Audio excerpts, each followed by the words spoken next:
Morning guys. Magluluto po ako ngayon ng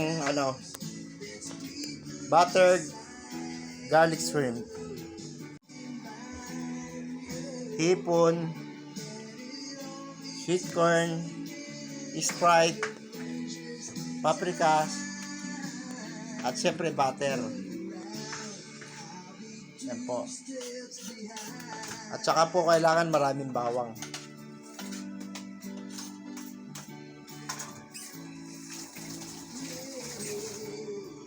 Ayan po yung bawang, oh. Palawan mo kawali.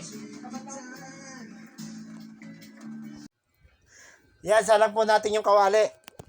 Sinalang na po natin yung kawali. May mantika na po yan. Lagyan ko lang po ng konting mantika kasi para po panggisa ng regado po yan. At saka syempre, isasabay na ho natin dyan yung butter. Yan. Butter, lusawin po natin yan. Parang pinakamantika na rin yan. Dahil pagigisahan po natin yan ng bawang. Hintayin po natin siya malusaw. Siyempre, mas maganda pag habang yan ay nakasalang, alo-aloin yun para mas mabilis. Yan. Tansyahin lang po natin yung butter kasi baka naman sumobra butter baka naman tayo magtain na yan. Yan po, nailagay ko na po yung Sprite. Nako, hindi na po nakita sa video. Dahil nagloko po yung cellphone akala ko nare-record, hindi naman pala. Kaya po yung lagay na yan, nailagay ko na po yung Sprite. Sprite po yung pinangsabaw ko. Pagkatapos ng butter, inilagay ko po yung bawang. Pagkatapos ng nag-brown, inilagay ko na po yung Sprite. Yan po, kaya may buo pa ang butter kasi dinagdagan ko siya ng panibagong butter. Ayan. Antayin natin po siyang kumulo. Yan. Haluin natin ang haluin para kumulo agad. Kumulo. Malusaw agad yung butter. Yan. Tapos, yan na po. Ketchup na. Para pang-flavor. Saka pampakulay na rin po yan. Pampalasa, pampakulay. Yan ang pinakapangkulay ng butter shrimp. Halo ng halo. Halo ng halo. Sa ano to, bingo. Yan po, sige. Habang po tayo nanonood, tayo naman po magpatalastas muna. Pakipalo naman po yung aking page. Yung pong nanonood po dyan, baka naman po pwede naman pong pakishare. At pakipalo naman po yung aking page. Yan. Ayan. Nadagdagan ko po ng ketchup. Medyo malabnaw. Para medyo mabilis lumapot. Ayan. O. Halo ng halo. Halo ng halo. Eto na ang unang bola. Yan. Okay na. Antayin na lang po natin siya kumulo bago natin po lagay natin yung ating mga luto. Pero bago natin lagay ating mga hipon at o kaya yung tahong, kailangan natin siyang timplahan. Lahat po ng panimpla, natin. Ilagay mo natin yung paminta. Powder na paminta po yan. Para halang hassle pagka tayo kumain. Kasi minsan yung mga durog na paminta na ilagay lang natin, yung may bubo, pag nanguya natin, may hassle pa. Pero kung powder, siyempre, ang makakain lang na po natin ay lasa na lang. Tula na pong hassle. Yan, dinagdagan ko na rin po siya ng paprika. Paprika po, mas maganda po yan kung lalagyan natin ng paprika. Pampalasa po yan, dagdag pamlasa yan. Pero kung wala naman po, okay lang. Yan, dagdagan po natin ng paprika yan. Tansyahin po natin yung dami kasi pag sobra naman, hindi naman maganda. Lahat po ng sobra ay hindi maganda. Lahat ng sobra ay nakakalason. Yan. Halo ng halo, abang kumukulo. Tikman natin. Ayos ang lasa. Masarap. Masarap sa akin. Ewan ko lang sa inyo. Yan, halo. Tikim, halo, tikim. Hindi nyo napapansin, mahaba ang aking buhok. Napapansin nyo siguro sa video na mahaba ang aking buhok.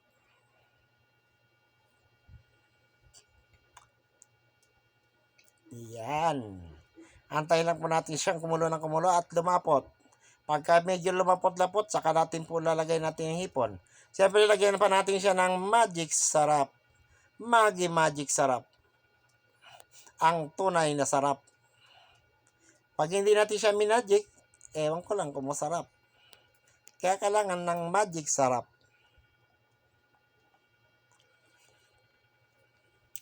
At lagyan natin ng konting asin. Konting asin lang. Di baling tumabang, wag lang umalat. Yan. Konting asin lang po yan. Yan, dinagdagan pa.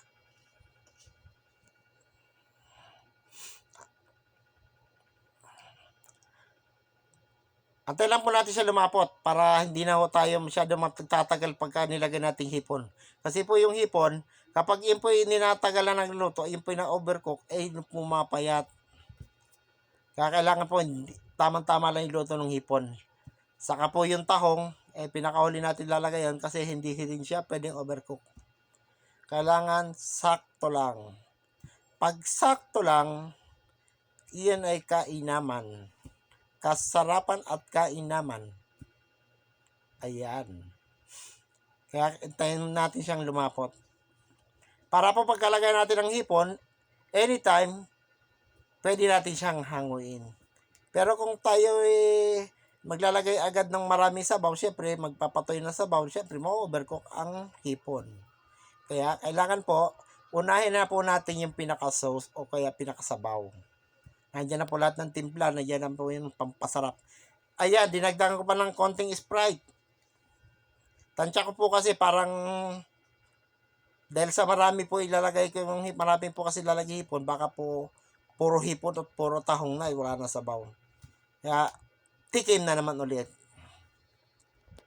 Yan. Lagyan natin ng konting asukal.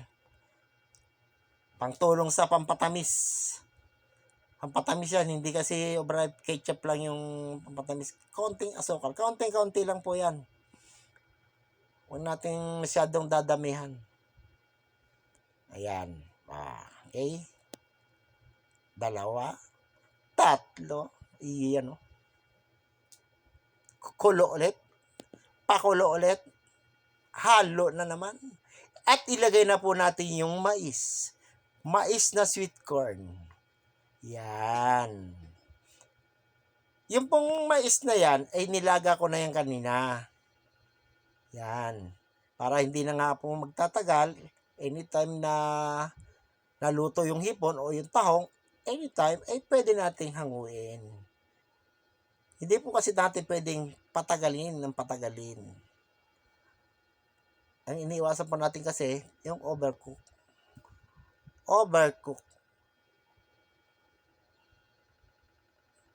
Overtime.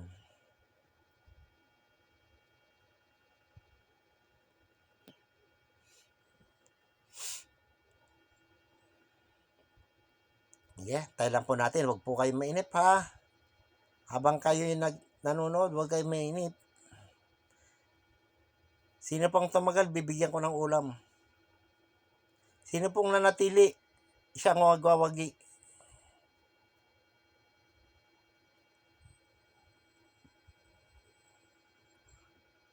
Okay, tikman ulit natin. Kanina pa tikim ng tikim. Palagay ko bago ito maluto, ubos na ito eh. Yung viewers mo. 2M na.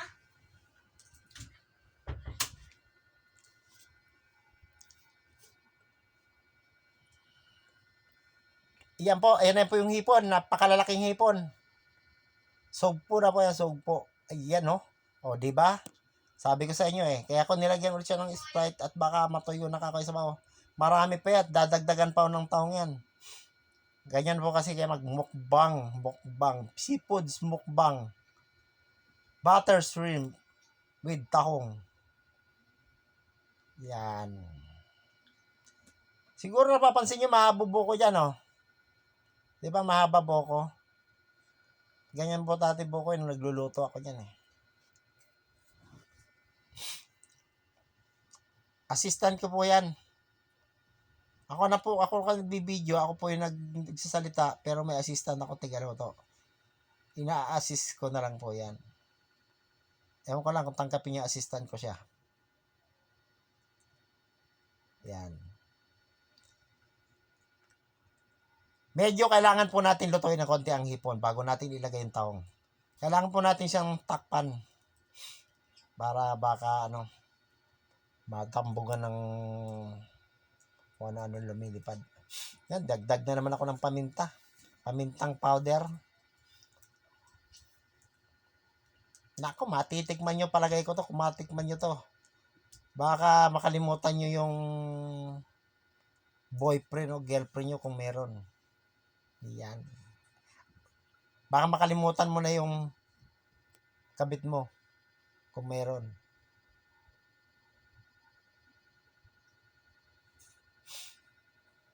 Antayin po natin kumulo. Kumulo na naman. Yan po. Lagi na lang po tayo nag-aantay sa pagkulo. Kumukulo na yung tiyan ko kanina pa. Sa pag-aantay ng kulo na yan. Nilagyan ko na naman po ng butter. Ano ba yung butter na yan? Wala nang katapusan yung butter na yan. Hindi ko maintindihan kung saan nanggagaling yung mga butter na yan. Kanina pa yung butter na yan. Dagdag ng butter. Oh, mali yan. Maliit yan. Nako. Saan ba nanggagaling yung mga butter na yan? Kanina pa dagdag ng butter.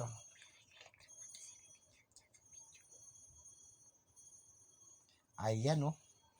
Okay, kailangan natin ulusawin na naman yung butter na yan. Dairy cream po yan, dairy cream. Dairy cream. Masarap po kasi dairy cream kaysa yung iba. Sana naman po marinig ng dairy cream.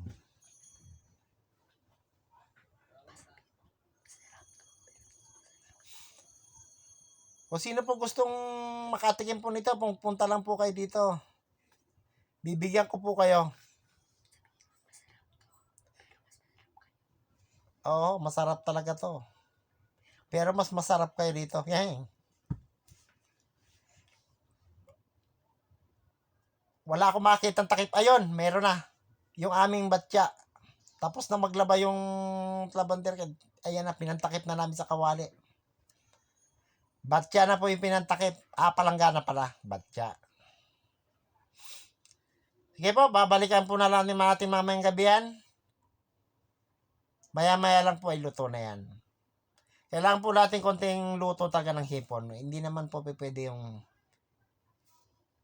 medyo hap ko kasi hindi naman talaga siya galing ng dagat. Totoo lang, masarap talaga yung half cook niya, jadya. Sinasalad nga yan ng hilaw Pero pagka galing sa dagat, ayan na. Bubuksan na po natin ulit. Abracadabra. Ayan. Mainit po kasi. Hindi natin pipili hawakan, mapakainit. Ayan oh. Oh. Kita nyo naman, umuusok. Umuusok. Halo na naman, siyempre. Hindi pwedeng mawala ang halo.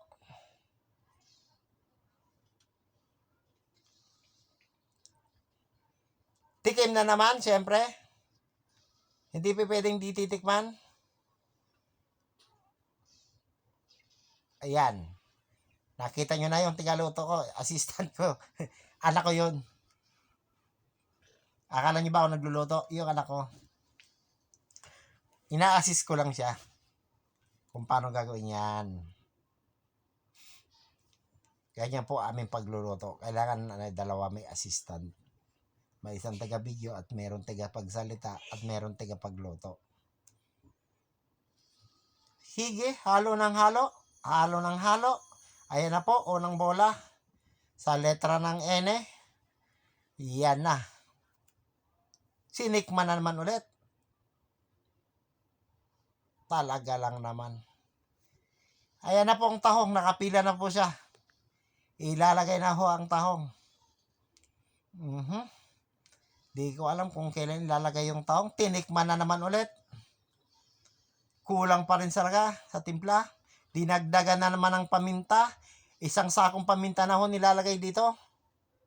Nako, ewan ko po kung kailan matatapos ng paminta na to. Lagyan pa rin ng paminta, 2 sako na.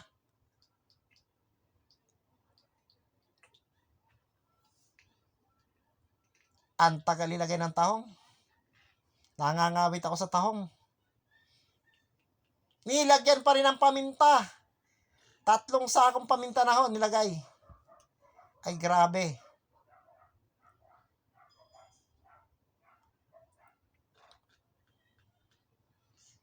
Yan, iwas ko yung tangkay, naharangan yung video ko eh. Yan, ilalagay na ho natin yung tahong. Ako na ho naglagay ng tahong. Kailangan po natin ikalat yan. Yan.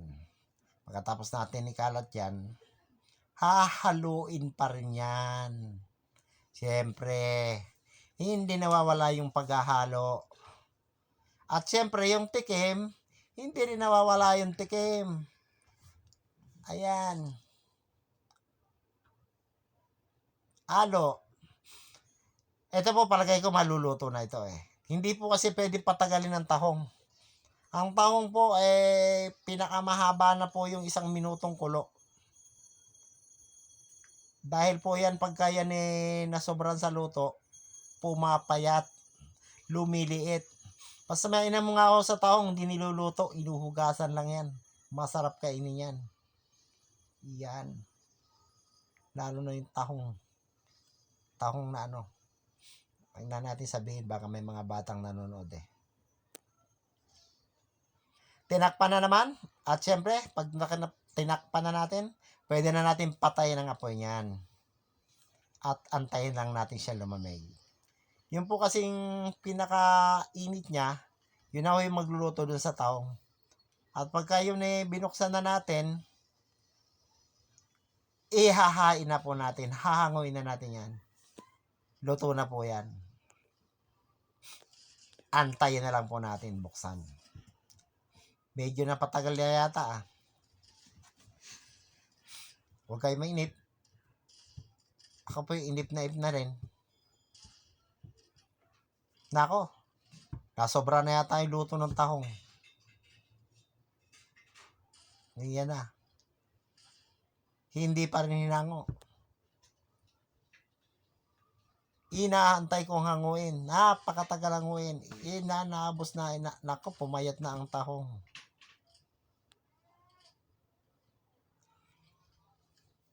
Pero nakapatay na ako ang apoy niyan. Binabantayan ko na lang pong buksan para mahango na natin. Pagka binuksan natin, hanguin na natin yan. Papakita ko na sa inyo ang finished product. Yan na. Babuksan na po natin. Yan na. Kita nyo na ang finished product. Yan o. Tayo na magmukbang ng sugpo at tahong. Sino pong mga may gusto, pumunta na lang po rito sa amin. Bibigyan ko po kayo. Yan. Kung sino ho may gusto, pumunta rito. Bibigyan ko kayo, papartihan ko kayo. Masarap yan. Ilang beses na tinikman yan. Siguradong masarap yan. Okay. Tinakpan na naman. Pero patay na po yan. Maya-maya ako na po ngayon. Mainit pa eh. Luto na po yan. Kaya hanggang dito na lang po ang aking video. Sana po, lagi po kayo manood ng aking video. At sana po, pakishare naman, pakipollow. Maraming salamat po. Ayan po, ipapakita ko na lang po ang finished product. Ayan, kakain na ho kami. Maraming salamat po sa mga manonood at sa nanood. Maraming salamat po. God bless.